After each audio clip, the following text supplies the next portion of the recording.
Glenwood celebrating its golden anniversary, 50 years of service, and I'm here to tell you, Celebration Tuesday, May 14th is coming, and I'll tell you how you can help in just a second. But first, I want to bring in Dr. Mary Kate Carey, researcher, and Noni Brown, a legacy of this particular one place whose grandparents started it. Good morning. How you ladies doing this morning? We're good, thank you. Okay, so Dr. Carey, back in '74 when this first started, everybody says, okay, 1 in 10,000 were diagnosed with autism. Now 1 in 36.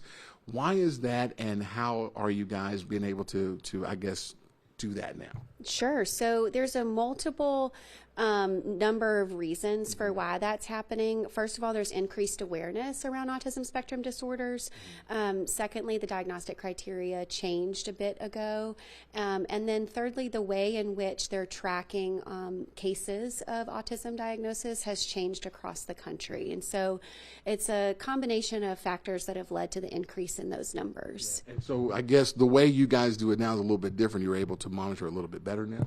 Absolutely, yes. And we can also have children come in to our behavioral center for diagnoses earlier. So the average age of diagnosis in the country is still around 4.5 and 5. That's technically still the age of diagnosis in Alabama, but we are able to diagnose kiddos as young as 2.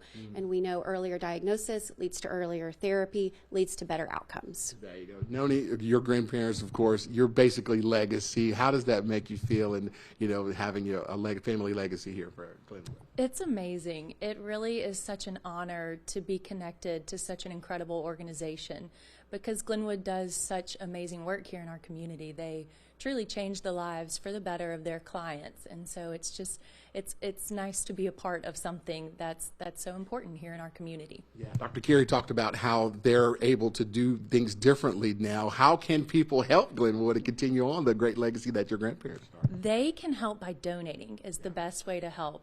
Glenwood could not do that incredible work that they do without funding and donations. And you can do that on their website at glenwood.org.